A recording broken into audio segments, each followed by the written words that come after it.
it further, but that is basically the reason why you need to have a license for each of the classes of works. Thank you very much. Thank you. The second question was regarding the need to have architects' licenses and such for tendering.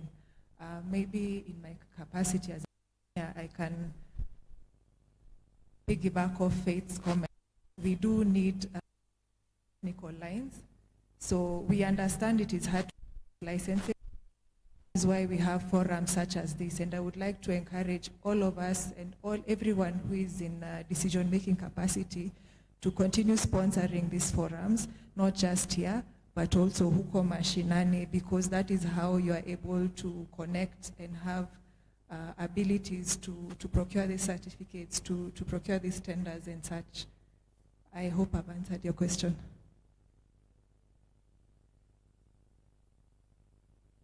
Let's hand over to an architect. All right, good morning, everyone. It's actually afternoon. I just want to ask a small question. How did you do the construction without an architect or an engineer? Oh no, it's a rhetorical question. I think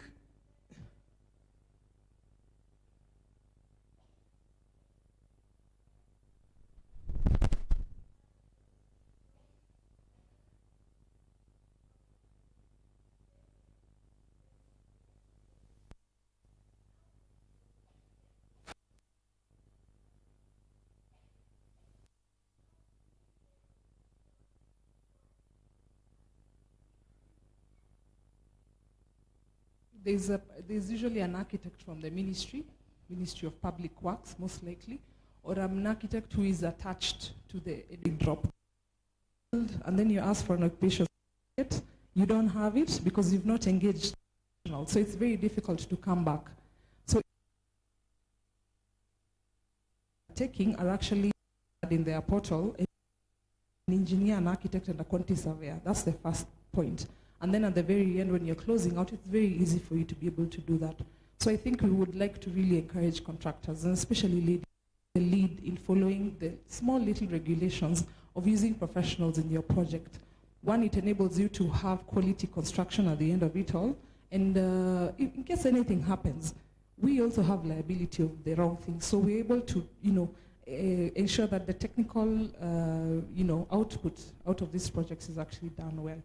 And maybe as we continue talking, we will also engage in the same.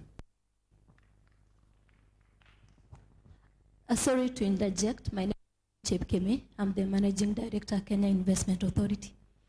I think we need to admit that there is a challenge there. The lady has raised the fact that the architectural drawings were uniform countrywide, and they were delivered and they were implemented with the county engineers. As you submit, then you are required to provide the details of the original architect who drew. So I think there's a gap there, and we probably need to find a solution to support that. And we'd like to take it up as Kenya Investment Authority, because we provide support to investors within the domestic investors as well, to see how to streamline that and facilitate, even as we work towards having ease of doing business in Kenya. Thank you. I would like to thank you. This is a very interactive session. Clap for yourself. I also understand that we might not be able to answer each and every question.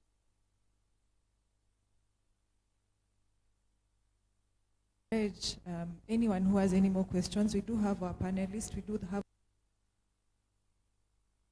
number of experience in this industry. Please seek your question. With that, I'd like to close this. Maybe one comment. Thank you. I think there was one more question from Mudhoni, and she was sitting here, and it was directed to the registrar of EBK.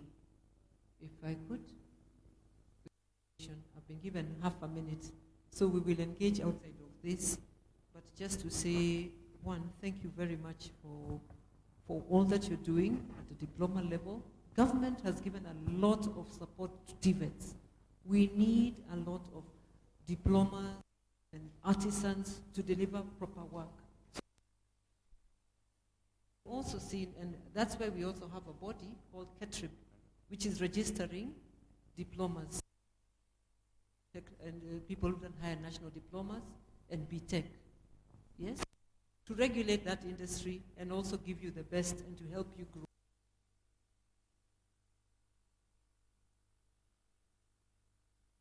We also do, because some of you have desired to school and carry on to become engineers, and a number who are diploma holders have taken that route. We now have a pathway, the policy that the board passed recently, and this is going to be, and we're going to hold hands for all of us. We are saying we are one team. Yeah, you need you need the engineers, architects, planners, but we also need the diplomas. We also need the artisans. Indeed, deliver on our government promises for a high quality of life for all. Thank you. Thank you very much, Engineer Ogai. I would like to thank all of our panelists as we close this session. Thank you so much for sharing your knowledge, your experience. We hope to see more of you, and we hope that at least all of us will come out with ways of improving as women in construction. Thank you. Okay, before these panelists leave, I know for a reason we have the lady who was asking questions. She's an engineer. That she's among the 22 engineers who were here 3 years ago, and she had an opportunity of being permanent and pensionable in Kera, but she's been on contract, and you can see the miles that you lady engineers can go. So on behalf of this team which have come, this was the first session of the, where I was the session chair. I want to say that there will be, you have raised, be captured. At the end of the day, it will be a report shared by the forum. Can we agree that? So that we can have management of time. And with the ICT technology, it is at the doorstep, so we will be able to follow up all, even those ones who have not come. So, asanteni sana, and pleasure to be with you. So let me hand over to Julia Ondeyo for the next session. Thank you so much, panelists. Thank you for the participation. I noticed someone asked, maybe, yes. We would request that we take your question in the next session. We do apologize for that. But as been stated, we have a portal through which we'll be able to collect all the queries and concerns that are being put forward. At the end of the forum, we also have resolutions that are being drawn up, and the same will be communicated. Our request is that as you are coming to register, I hope you've put in all your contact details, so it's easy for us to that have been reached from today's forum. So without much ado, I'd like us to move on.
pick you and grow you from traders to actual investors.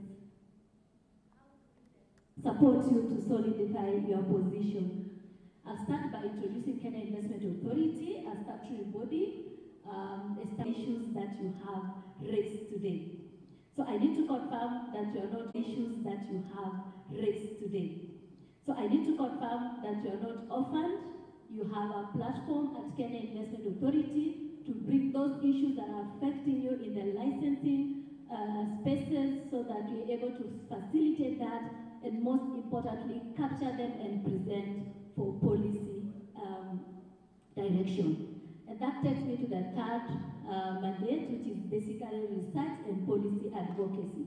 If you're able to get those challenges that are facing you and we analyze them and come up with a policy direction, then we'll begin to then reduce some of those minor or major challenges that are facing you. So that's what we do at Kenya Investment Authority. In terms of investment promotion, we are able to then support you either to attract investors into your business or to promote your investments out of Kenya. If you want to move to maybe East African community and you have a market of 300 million people, that's a ready market for you. We are now expanding our market to 1.3 billion people all across the 54 African countries under the African Continental Free Trade Area. So we want you to look beyond the boundaries, beyond the borders of our country, to then think continental and think global.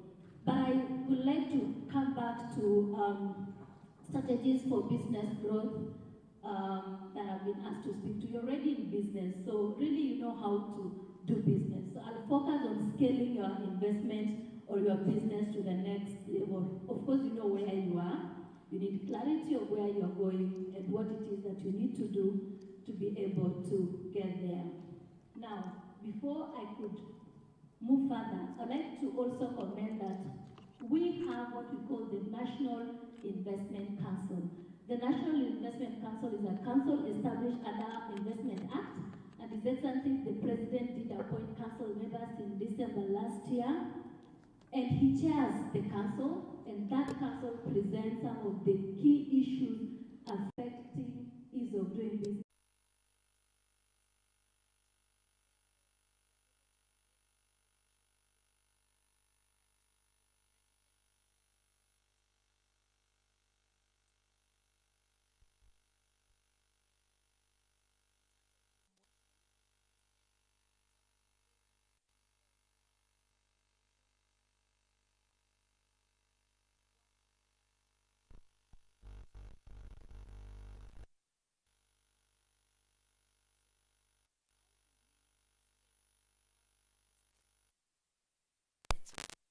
The government has identified the priorities areas under the bottom-up economic development framework, and we have what we are calling priority areas. There are quite a number, edible oils and the rest, but construction is one area that government has identified as a key enabler in terms of economic growth. That is the area you fall in. What is the government thinking in terms of your area? We are saying, and this is the point where I would love to probably lower my voice and talk to you nicely, because we really need you to be part of this journey. As a country, have I lowered my voice? We are struggling. We have to admit, we are struggling. Why are we struggling? Why is it that we have a huge number of graduates and Kenyans who are unemployed?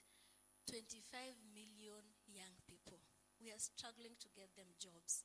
Historically, we would not struggle to employ a lawyer, an engineer, a technical person. But today, we are struggling. Isn't that so? Because the economy is not growing as it should be. Why is it so? Because the majority of us have decided that we will not be investing, but we will be traders. Are we investors here or traders? The convener of women in construction, did we convene traders or actual women in the sector? The difference between a trader and an investor is that a trader ni yule mtu ukimuuliza unafanya nini, sema mimi nafanyanga tu contract. Nafanyanga tu kazi yako.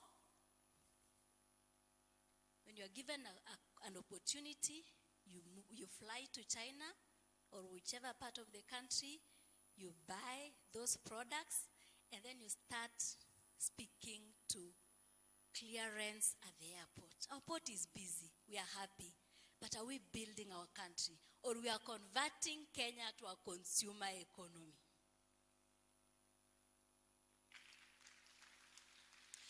And we are no longer converting it to a consumer economy, but I dare to say a dumping ground. Are we being responsible citizens? You don't have to answer. But I'm here to have a conversation on how we can then scale and get to the next level. So within your sector, what are some of the opportunities? I'll just sample a few. You know them. You're the experts. When we speak to steel and iron, is it possible to move you from going to that hardware, that factory, to buy those materials and moving towards manufacturing? In the smallest of ways, even in a group. We could even decide, we'll decide that you are going into manufacturing. I kid you not, that's what PS wants to hear. He will be more willing to spare his time to see how to convert you to a manufacturer and guarantee you offtake of your product. How do you move from buying that cement and complaining about the fluctuating price and actually taking charge and being part of the cement manufacturing? It's very easy. You can actually invest on some of these cement companies at the stock market. Invest. With time, you'll be among the top shareholders and you'll make decisions, or simply start your own. Glass and panels. Yeah, we need to move from stocking these glass panels to manufacturing glasses for various construction needs. We can do it, can't we? Do you think you will compete? Roofing tiles. Why can't we establish a molding and casting factory? Piping, just but to name a few. With that, you'll be able to move from Red Ocean to correct, you know it. Where there is no competition. And it then answers the question that the lady up there asked. Give us business. Nobody will give you business. You have to position yourself. You have to differentiate yourself in the market. You must be unique, different, innovative. Provide the solution that the construction industry is looking for. That is where we come in to hold your hand and ensure that you succeed. Come to us. Tell us that I have a small building plant and these are my products, but I'm struggling to compete with cheap imports. Do you know what the PS will do? He will introduce a levy to protect you. We will provide you market access. We will amend the policies to give you an advantage. That's a sustainable conversation. That's what patriots do. We must grow this economy. So we need to move from traders to investors. I hope sijawapigia kelele.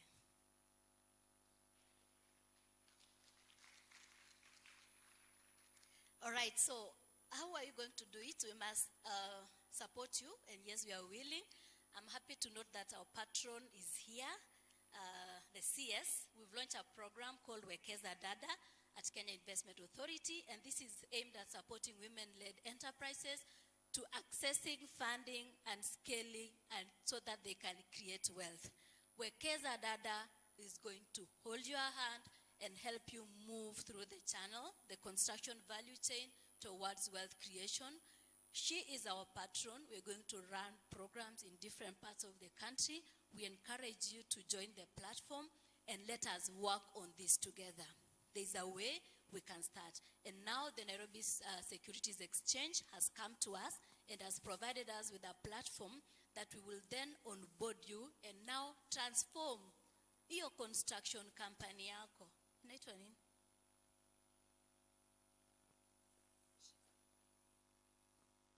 So what do?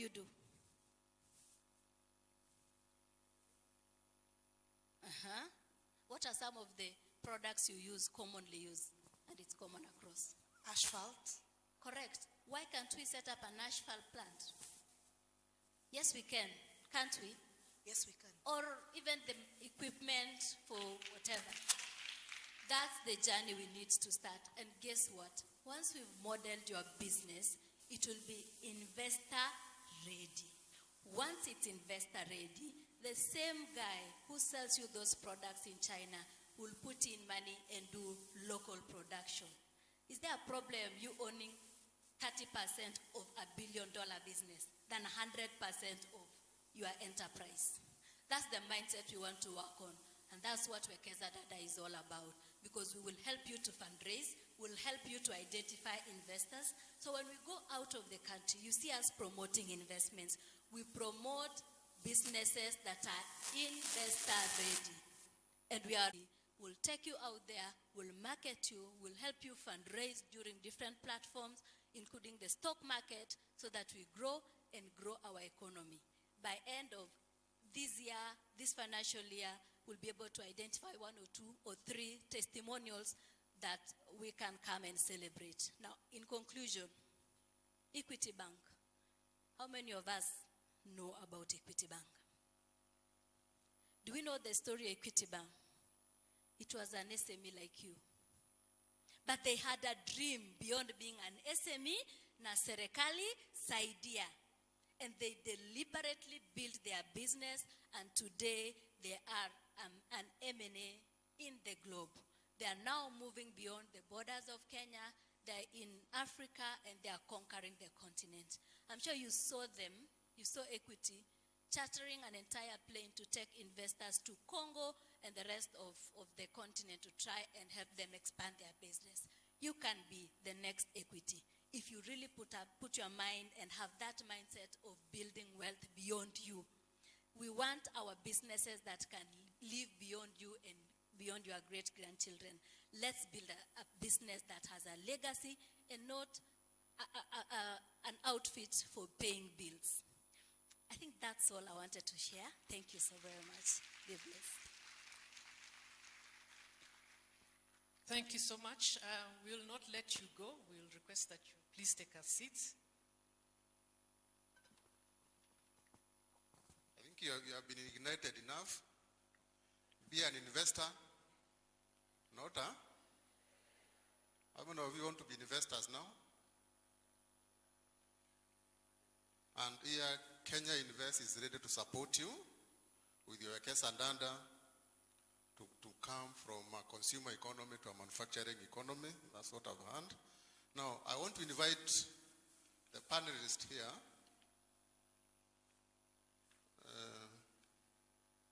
Architect Florence Nyole, please come on board. I have Judith Kerich, who is representing Borax. No, she's representing the World Bank, but I'm asking if there is somebody representing Borax. Then I have Virginia Grace Kagondu representing IAK. Please come on board. I have Maximera Saleh Sakwa, Director Sigemo Construction, representing the contractors. And then Engineer Anthony Mumina, CEO and Chief Executive Director, Zenith Construction. And the discussant for this is Architect Nyole. Please.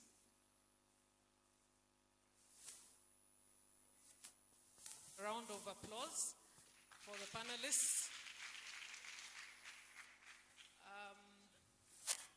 I think we wanted to make a slight change chair session. We wanted to invite someone to represent Borax. I was requesting the chair lady, Kenya National Highways Authority, probably to come on board.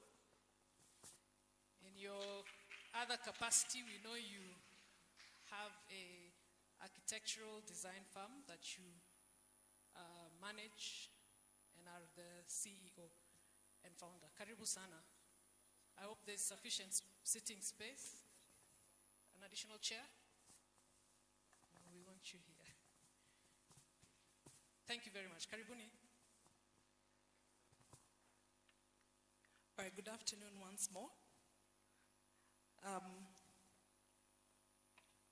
My role is very simple, to discuss the presentation by June. June has made, and it's beautiful.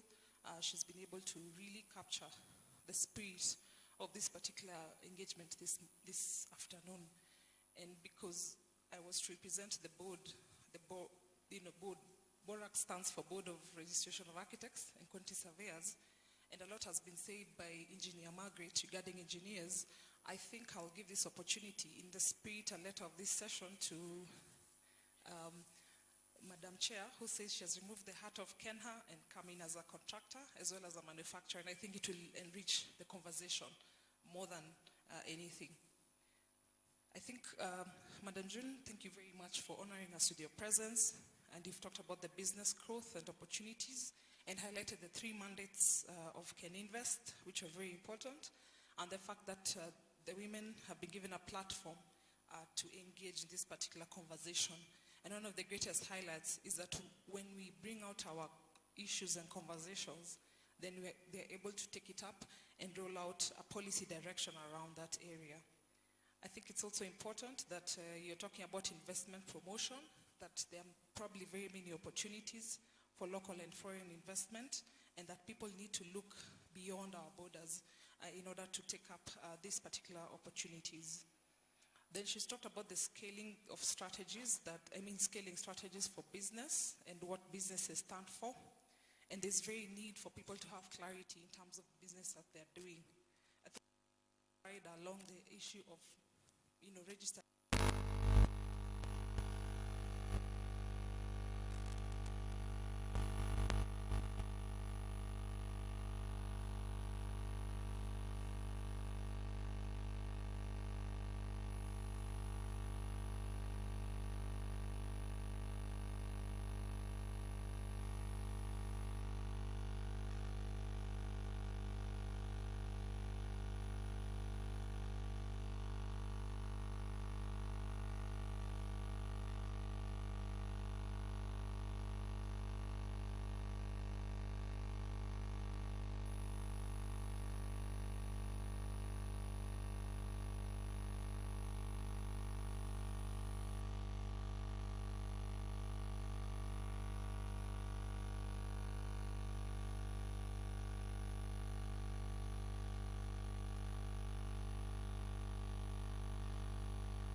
training on leadership and soft skills, such as interview preparations, and we also do interviews that we also do surveys on matters affecting women. So I want to share one of the surveys that we've done. Allow me to share one of the surveys that was conducted in August 2022, which is now what I want to share right now.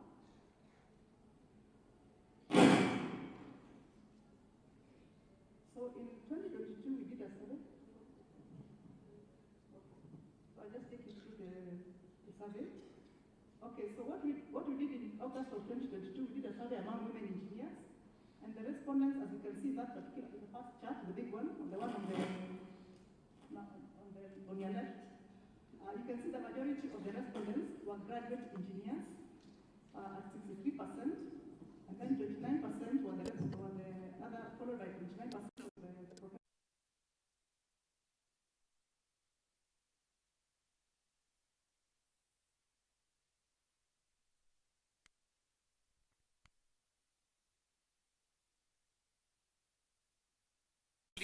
You can see the majority of engineers, followed by electrical engineers, followed by mechanical engineers, and agricultural engineers, in that order. So I believe that's a reflection of what we have in the market. Actually, the distribution is very much reflective of the market. Also, we talked about the respondents per workplace organization type. You can see 58%, the majority, are in the public sector. That includes the road agencies, maybe the NCAs, the ministries, in the water and other sectors. Majority are public sector. 25% were women in the private sector, and then we also had some who are in the NGO sector and unemployed, and also contractors in small percentages. But you can see the majority are in public sector and private sector. To the other side, respondents per workplace post-graduation, you can see 38%, the majority, were those who have worked from 4 to 10 years, and then 36% from 10 to 20 years. And then the rest are above 20 years. So a good number of these women have worked for over 4 years, and a high percentage of them, actually almost 40%, have worked for more than 10 years. Just to give you an idea of who are the women who are responding to this survey. And once again, you can see the respondents' current level in their organizations. 43%, the majority, are actually in the middle level. The majority are middle level. 23% are entry level. And then we have got 25% who are at senior level, and very few percentages are in senior level and above, and executive level, just as the CS was sharing this morning. I think it's like he had all the data on his fingertips. So in terms of respondents per job description, 61% are actually technical, are engineers, and they're also in technical roles. 33% have moved to quasi-technical role, maybe the managerial leadership, and very few, 6%, are actually in non-technical, where they're doing mostly leadership. So what were the challenges? What were the issues that women shared in this survey? Exactly what was highlighted this morning. Most of them are facing discrimination, harassment, and being undermined at their places of work. And I believe that's the picture across the other sectors. Many of them are struggling with life-work balance. You are trying to run your home successfully, and you want to run your career successfully. So that is a really huge challenge, and even some of the small measures that the C has mentioned, just a small area where women can breastfeed their children. I mean, small gestures like that can go a long way in helping the work-life balance. There's lack of proper mentorship. Yeah, women lack forums where they can come together and listen to those who have made it ahead of them, how to navigate the very difficult terrain of construction. It is a new terrain for most women. And so we need mentorship, we need guidance, we need training, and this kind of forum, I think for us, most of us women, it's very, very exciting. It shows that the government is actually now stepping into that mentorship, and we are very, very excited about it. We know it's a step in the right direction. The other thing was lack of self-confidence, self-doubt, and self-neglect. So many women are not confident, and probably that is linked to point number one, the discrimination being undermined and so on. I remember many people telling me, you don't look like an engineer. So you wonder, what is an engineer supposed to look like? I mean, most of you have heard that, right? Yeah, you've heard that, isn't it? You don't look like a contractor. Madam, actually you don't look like a contractor. I mean, look, you look so elegant, you can't be a contractor. The contractor is the gentleman over there. You know, small perceptions that we need to change because we can contribute. You have taken us, our parents have taken us to school, they have educated us. Umetusomesha mpaka degree. Surely we can contribute to this economy of this country in many ways. Okay, then sometimes they end up missing out on promotion on various unjustified reasons, like what the CS mentioned. I don't need to highlight it. It is right there. So what are the recommendations? We recommended mentorship and coaching programs for young women engineers to make them market ready and to position themselves. And we talked about creating a book reading club. Many women in IEK, we want to create such kind of activities where we can come together and do mentorship and coaching, book reading clubs, self-branding and soft skills. At IEK, we run several capacity building programs under Women Engineers Committee. We are going to have even another summit in November. I mentioned in the morning, a summit in November where women will continue learning more about soft skills and self-branding so that we can gain that confidence to take on perform our roles. We also need to increase our emotional intelligence and coaching capabilities. Sorry, I'm running out of time. And financial management and entrepreneurship, we need support in that. I think we talked about it. The World Bank Group is here, and she's even coming to tell me more about it. So I think that's basically it. I've finished. So the issue is we need promotions. We need to remove our doubt on intellectual ability, and also the issue of being assigned soft duties should not be an issue. We also are affected by office politics, fear of not being eligible, lack of self-confidence, leadership skills, and also being registered as professional engineers. But we thank our CEO here at EBK. She's really doing a great job in helping our women get registered alongside the gentlemen. Thank you very much.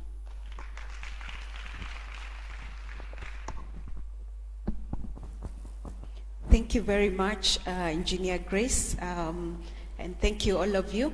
So I'd just like to introduce myself again. My name is Judith Kerich, and I'm now standing here not on behalf of the World Bank, but as the Deputy Project Coordinator at the Ministry of Roads and Transport for projects financed by the World Bank.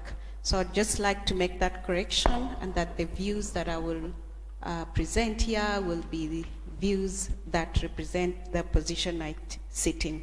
So just to start us off, I would just like to make a quick introduction of the panelists sitting right here. June, I know you need to leave, so we beg your indulgence. But very quickly, I'll give each one of them a chance to just say something small about themselves. A minute, please. Thank you, Judith. Good afternoon, everyone.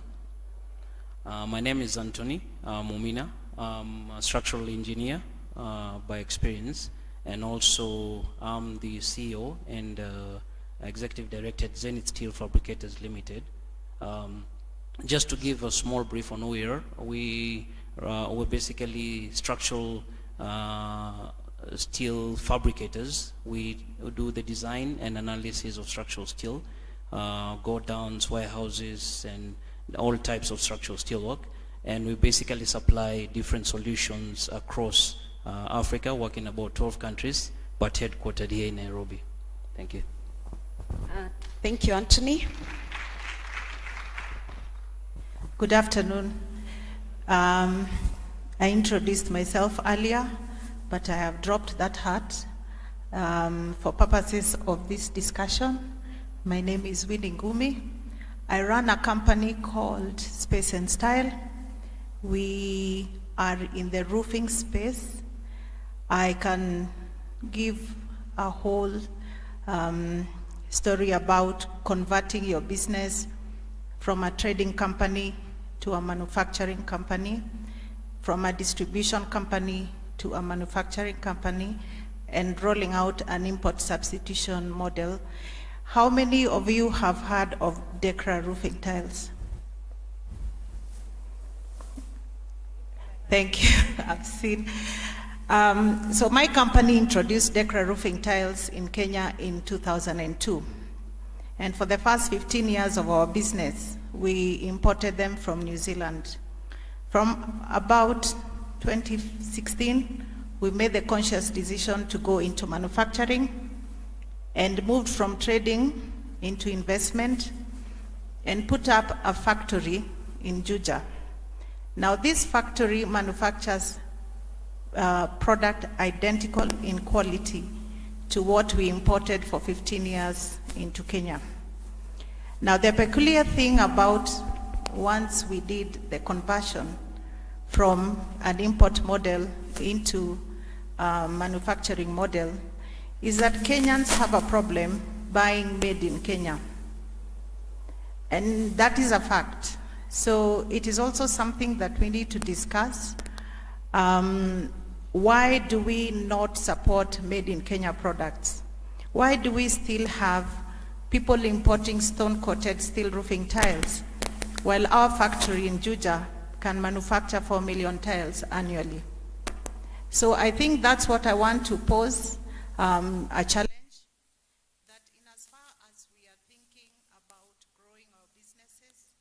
Let us support made in Kenya products, as we have been advised here, and let us support made in Kenya products to go into the region and to go to the African market.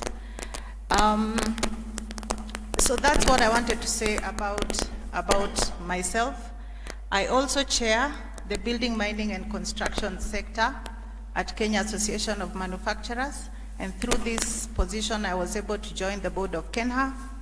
So I also want to ask another question to you, my fellow women.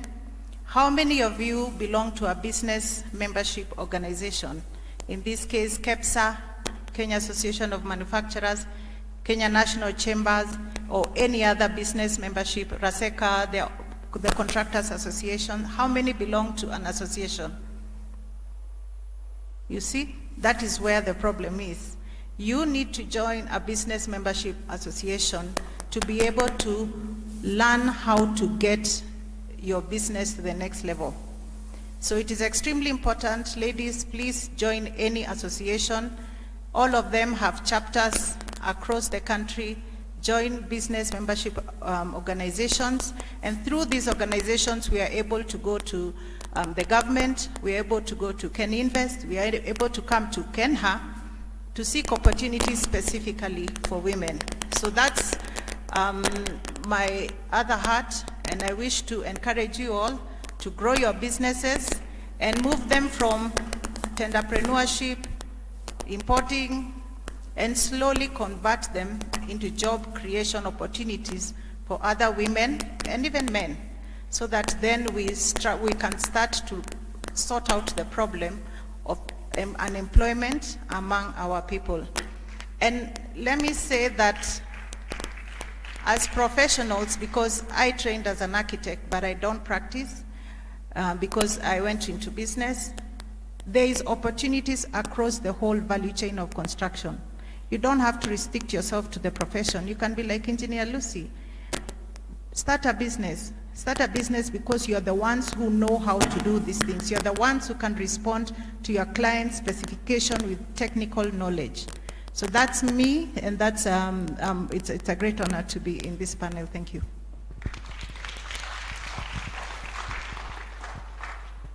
Good afternoon, all of you. All protocol observed.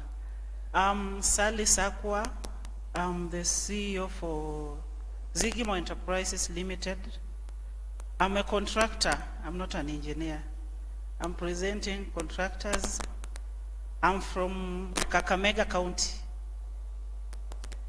My company, Zigimo Enterprises Limited, is a women-owned company, an original women-owned company, not a copy.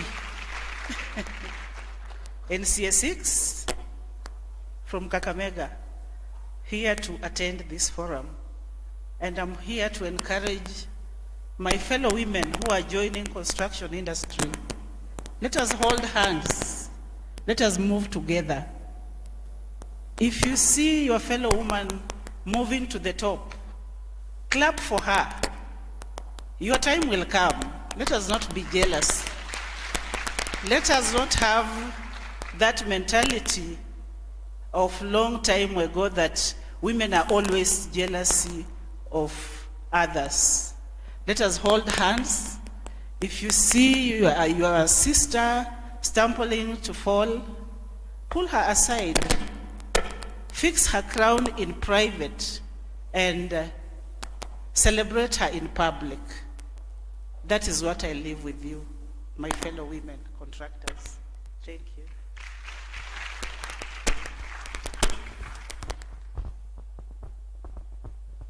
Thank you very much. I think we've all heard what these great women sitting before us have said. We have a lot of experience. We have a lot of mentors among us. But I think what we are lacking is how do we structure this into something that can contribute to growth, opportunities, and address the challenges that are facing women in the construction industry. I'd like to give an opportunity to Ms. June Chepkemei, just to give us a perspective on what she thinks on what has been presented so far. I know she's been one of the presenters. She needs to leave shortly, but before she can do that, then she can just give us her last word, then we can allow her to exit. Mine is to just say that you are really an amazing group that has diverse representation, from students who are wondering how they need to be registered, to practicing professionals, to budding entrepreneurs. This is what we call the quadruple helix arrangement, where all the key players in that value chain come together for a good cause. Mine is just to encourage us that where there is a gap, where there is a challenge, therein lies the opportunity. As you go about your business, please spend time to understand the agenda of the government of the day. It does not make you a politician, but it allows you to align. Because the more you understand where the resources are being put, you are able to structure, tailor-make your business to that. I'd like to give a short story that, in my opinion, transformed my life. I got employed fresh from high school as presenter in a media house. And I remember my first assignment was to co-host a talk show with a morning talk show presenter. What I realized that talk show was discussing politics from Monday to Friday. I mean, as a 19-year-old, it just bothered me. I didn't get it. But I was honest enough to fire myself live on radio. Because I was young, I didn't understand the consequences. I said, I totally disagree with what we are feeding Kenyans and our listeners with. And it's either you allow me to give my input to this discussion or I just leave. Luckily, indeed, I was fired from that program. But it was the beginning of the journey that brought me to where I am seated today. Because I was asked by management, because I think they realized this is a young, confused girl. I was asked, what is it that you want to do? I said, I want to discuss development. I didn't know what development was. And I was told, so where do you see yourself fitting in the organization? I said, business news. At that time, that particular station did not have a business news desk or department. I started it without having any college qualification. I became one of the first youngest business news editors, and I moved from being a business news editor to corporate to where I am today. But just to go back to what happened during my time in the media, the budget was being read, and the station had a program that had been paid for by a political party to rear a political rally. I went to studio and I disconnected, and I started speaking to the budget. And I kept wondering, why are you not allowing Kenyans whose lives will change today because of the cost of paraffin? Why are you not allowing Kenyans whose lives will change today because of duties, levies, and focus of the government agenda to understand what a budget means to them? I did what I did. I presented, but of course I got a suspension letter after that. But that also really allowed me to focus my energy, and then those policies that affect your sector. Please read the Vision 2030, because that's where the money is, that is where intervention is, and that's where you plug in. Lastly, the focus is job creation. How do we create jobs? We must promote Buy Kenya, Build Kenya. What is it that you need to push yourself towards? If you are conscious of that environment, we will then align our business strategies as a small entrepreneur to a celebrated manufacturer. I think that's all I have to say, but I'm ready to travel the journey with you.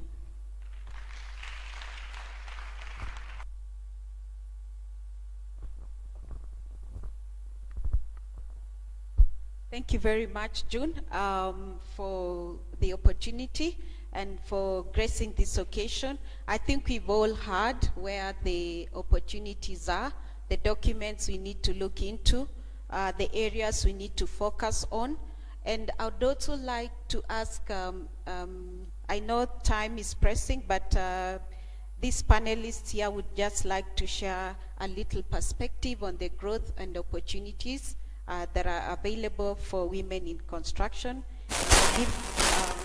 To start off, I'll give each one of them just a minute to say something. Thank you, Judith.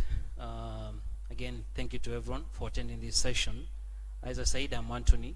I'll start off being the only gentleman on this platform currently. I want to admit to something that Engineer Grace mentioned, that most of the time when people meet ladies in engineering and construction, they most probably say that you don't look like an engineer. I don't know whether Engineer Julia will remember the first time I met her. I actually made that statement. I told her, you actually don't look like an engineer. She got quite cross with me, and then she asked me, why don't I look like an engineer? Funny thing is, I don't know.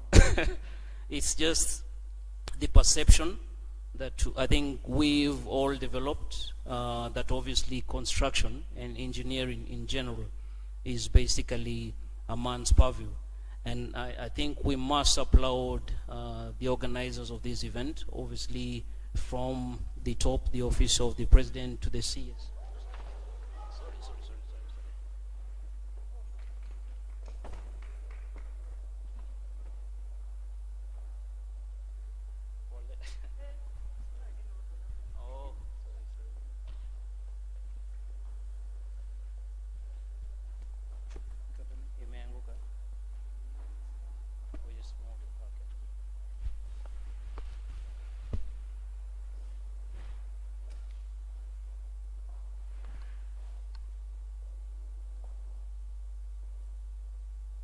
I think that shows that we still need men, eh?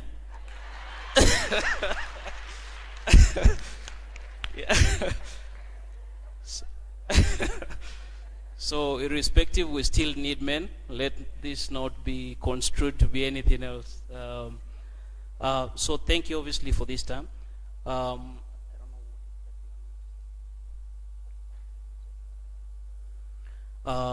Thank you, Judith. Just to get to the main point of this session, obviously we're discussing business opportunities, and specifically for women.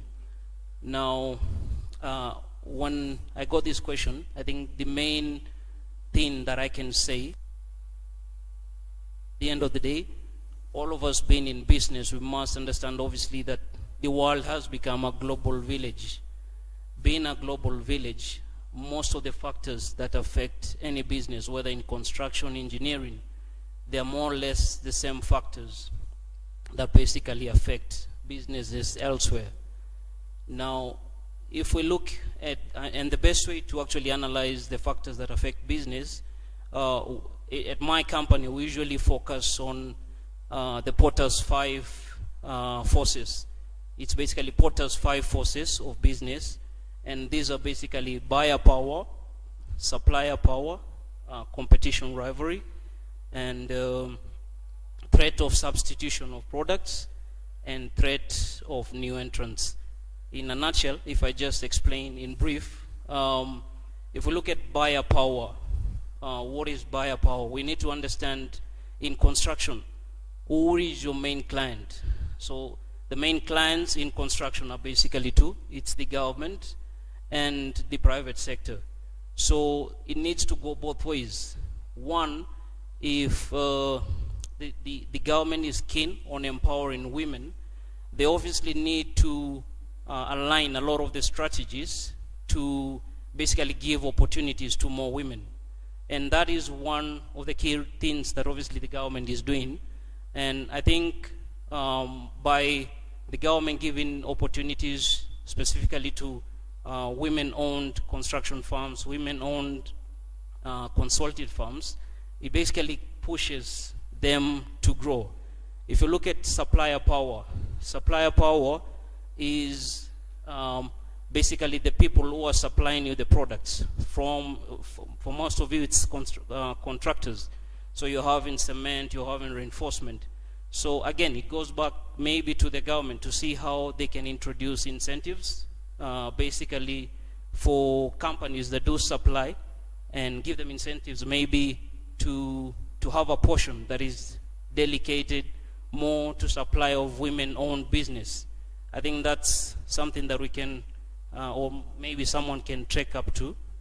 If you're looking at the issue of competition rivalry, all of us in this particular session, most of them are business owners.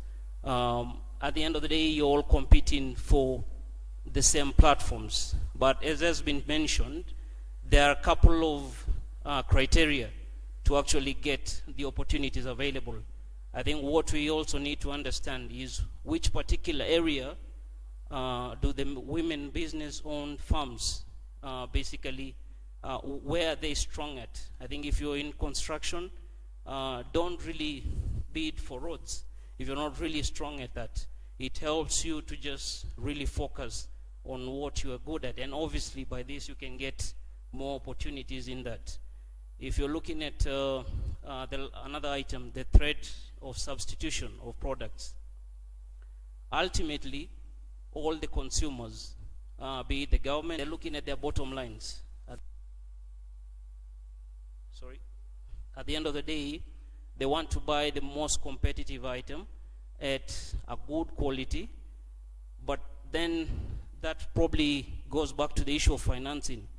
And again, we're still asking whether the government can also come in on this, because, for instance, if a contractor or a company that is fully owned, we need to do justice with, but I can see that you want us to conclude very quickly, so maybe if you can give us 5 minutes. Yeah, so I'll give each one of them a minute. Maybe we can also have someone who may have a question to one of the panelists.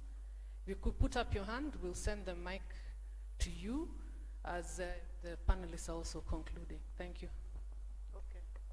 Thank you very much. Once again, I think I introduce myself briefly. I'm Engineer Grace Muthoni Kagondu. I am representing IEK in this forum, and also because I work in Central Bank, I can talk about the element of finance. But what I want to talk about my experience, both in the job, is that what women contractors need to do, and as local manufacturers, that's the space we are trying to enter.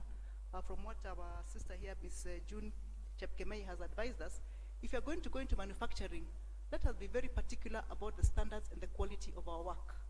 Because I saw very many local contractors being given opportunities to deliver on projects that I've supervised myself. But you find that, yes, you have given this contractor, a local contractor, the opportunity to do the job, but you end up literally like almost supervising that job yourself.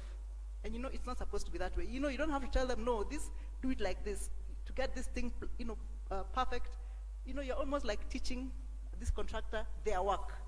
So it shouldn't be that way. I think invest in yourself, invest in self-development, and invest in getting the right expertise, and I'm happy, and you'll automatically dispel the competition. So once again, I look forward to seeing you in the summit for IK Women Engineer Summit. We talk about more about the soft skills development and many other issues that we need to progress as business people. Thank you. Thank you. My parting shot will be,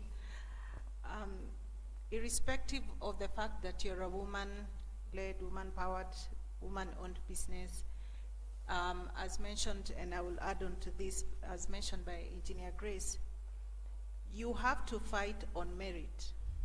Yes, in as far as we are given affirmative policies to support us, we have to fight on merit.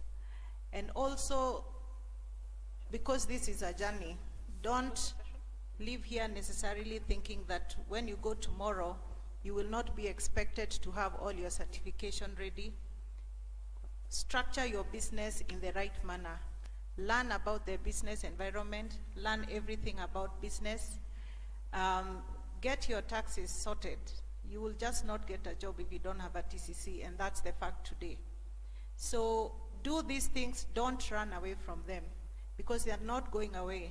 They have been put in place to ensure that the owners of the project are also safeguarded from rogue contractors, from contractors who are not performing. So as women, we just have to up our game. Don't run away from what is expected of you as a business person. Keep your books of accounts, grow them slowly. And also, we've been given ideas here today. I think the PS of MSME told us about opportunities of funding found in KIE, for example. If you want to be a manufacturer, walk the journey. You will not start at the top. Go into KIE, get an incubation, start there, and gradually grow. The next, I think I'd been just told to comment about cost of building materials. I think, and I will just say it as a very simple comparison.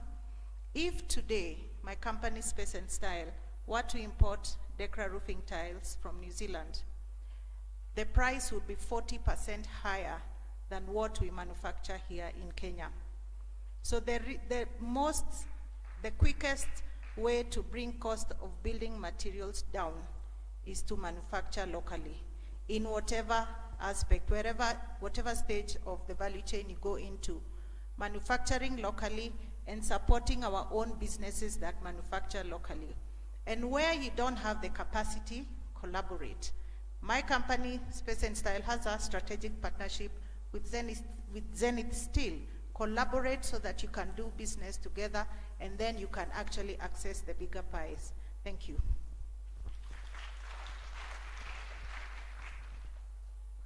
Thank you once more. I would like to embrace women on technology. Let us invest in technology, because soon, if Miss is going to take over the tendering processes, and maybe you will blame the men counterparts who already invested in technology on tendering processes. Do make use of the media. I know even as we came here, we are already on the media, we are already on TikTok, and we are already being it's like an advert. We are already attending a forum on women in construction. Those people who are in remote areas, they already know there's a forum about women in construction. So if you engage yourself in using the modern technology, even in construction, even in advertising your products, you will move from being good to great. You will get more customers. And also, avoid the issue of underquoting. You want always to be the lowest bidder.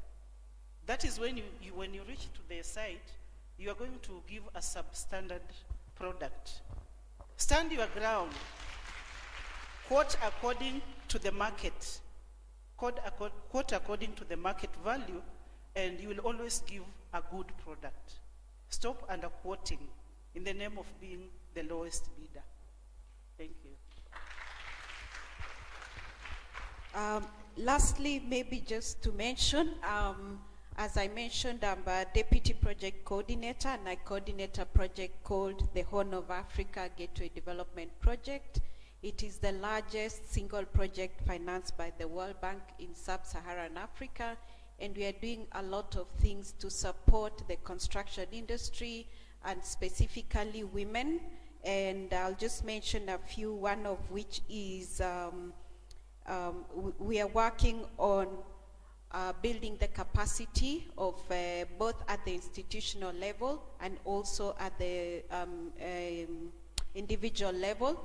We are also working on building the capacity of the mechanical division so that when people go to hire these machines, they are not only available, but they are efficient and they embrace the current technology. We are working on something called MAPS, that is methodology for assessing procurement systems, so that we can bring our procurement systems to world standards and everybody here can be able to bid at the world level, not just restricting, for instance, Kenyan contractors to bidding at the local level. And we are also working on, as you all know, for all projects financed by the World Bank, things such as sexual exploitation are taken very seriously, and we ensure that in construction sites, issues of labor management and ensuring gender equality is put to the fore. So I would like to encourage all of us, and especially women here, to also try and bid for these jobs. They are not difficult. I know some are discouraged by the paperwork. When they see a whole World Bank bid document, they just say that one is too much. But I can assure you it is very easy, and all of us here are able to participate. So thank you, and I wish to hand over back to the session chair. Thank you, thank you. Sorry. Thank you very much. I think you can do a bit or better clap for the panelists. And they have done a very good job in advising us on what to do. And I will start, I don't want to water down what they have said, but I'll ask you a simple question. Why do you have problems buying what is made in Kenya? Why do you have problems? Every time you see made in Kenya, you run away from it to just buy something made somewhere else. Yeah? Can we ask yourself what is the problem there? But thank you very much, panelists. You've really given us a lot of advice, and these people are, the team is available. If you find there's something you need clarification from them, you can always get in touch. Thank you very much. I think because of time, we need to stop the session there, because we have another session in the afternoon. And from there, thank you also for allowing me to share this session. And I hand over to Grace now to kick up to the next. Thank you. Thank you so much. A big round of applause for panelists. You may step down. Thank you so much. We do apologize for the slight hitch, but we appreciate that the gentleman came in time to save the day.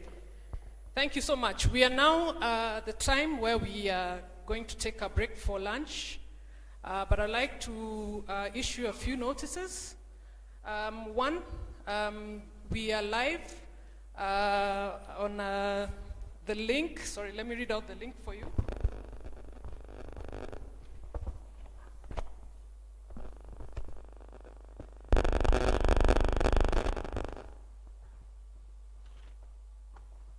So we are streaming live. Hashtag Women in Construction KE 2023. We're streaming live.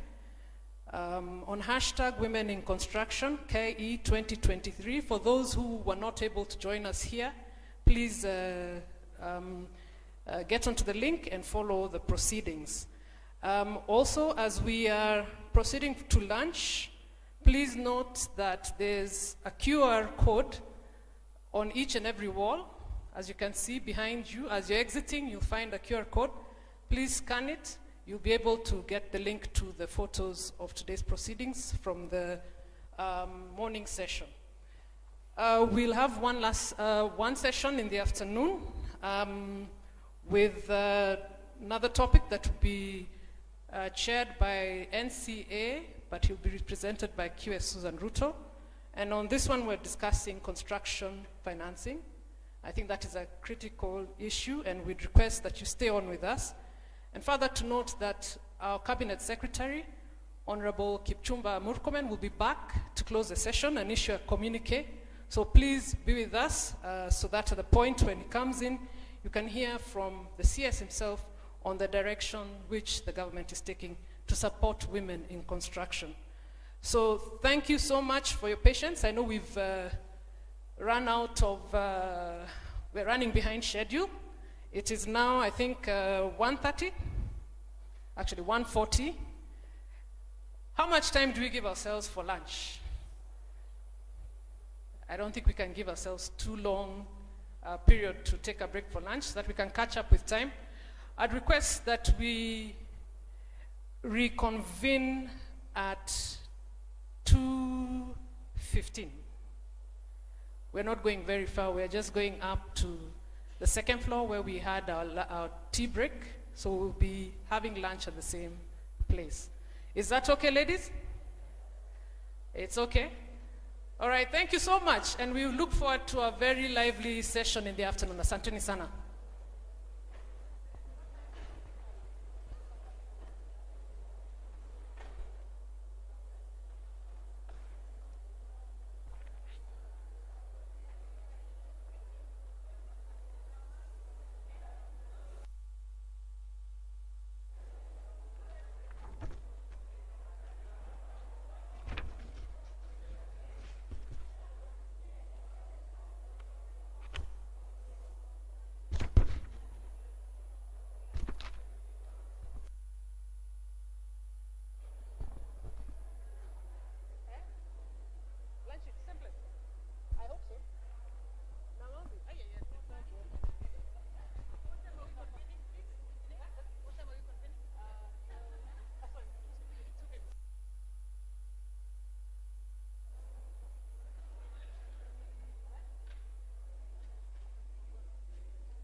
VIPs? Maybe. Yes. Please note where we took tea is where we'll be taking our lunch. We forgot to pray, but VIPs, same place where we took lunch.